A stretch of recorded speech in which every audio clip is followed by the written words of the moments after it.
Je ne pense pas qu'Abou Mazen soit dans une position spécialement désastreuse. Il y a des craintes sérieuses, des craintes évidentes. Évidentes premièrement parce qu'il n'est pas sûr que le déroulement des élections se passera correctement du point de vue sécuritaire. C'est-à-dire, s'il ne va pas y avoir des tas de bandes armées qui prendront d'assaut les urnes, qui ouvriront le feu les uns contre les autres, qui se battront, qui provoqueront des émeutes telles qu'elles ne permettront pas simplement du point de vue technique le déroulement des élections. Il faudra alors disperser les bureaux de vote, chose qui s'est déjà produite lors des élections anticipées pour les primaires du mouvement Fatah. Alors avant tout, sécurisation des bureaux de vote. Mais il y a une autre raison d'être inquiet provenant des résultats. Et les résultats, ce qui est déjà clair pour tout le monde, tous les sondages d'opinion le montrent, sont que le Hamas gagnera. Le succès du Hamas est évident et notoire, et cela lui cause néanmoins de l'inquiétude. Mais ce qui lui cause encore plus de crainte, c'est que le Hamas ne désarmera pas après les élections. Le plan d'Abou Mazen était et reste que le Hamas devienne un parti politique qui démantèle sa branche armée, car aucun pouvoir n'est prêt à supporter une armée privée aux côtés d'une armée officielle. Et le plan d'Abou Mazen était qu'après les élections, lorsque la Hamas deviendrait un parti politique, il désarmerait et qu'il intégrerait les gens du Hamas, ceux qui privilégiaient les armes, et il les intégrerait à l'appareil sécuritaire palestinien. Il n'y aurait plus qu'une seule armée, qu'une seule loi, comme il le dit toujours.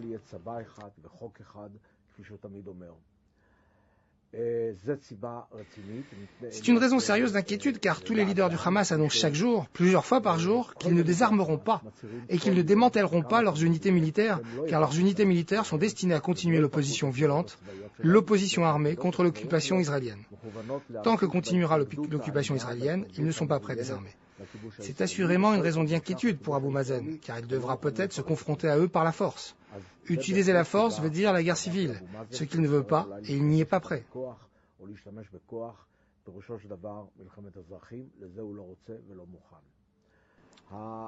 Tous ces problèmes viennent s'additionner à des questions personnelles. Abou Mazen n'est pas jeune. Il a 75 ans, il est malade. Il a eu un problème de cancer de la prostate qu'on lui a enlevé, il reçoit des soins et est suivi. Une tragédie est également survenue dans sa vie privée.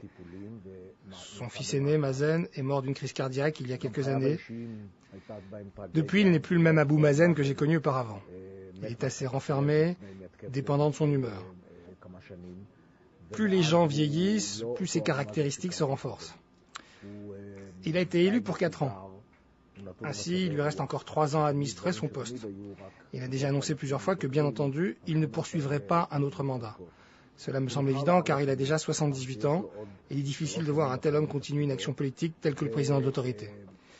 Il est clair que ce sont ses 3 dernières années. Il souhaite les passer tranquillement et apporter à son peuple des résultats. Je pense qu'il a la possibilité de faire cela. Il a besoin de beaucoup d'aide de la part de son entourage, d'aide de son peuple, d'aide d'Israël, d'aide des pays arabes et peut-être même du monde entier. Je pense qu'il a certaines opportunités, mais il a besoin également de beaucoup de chance.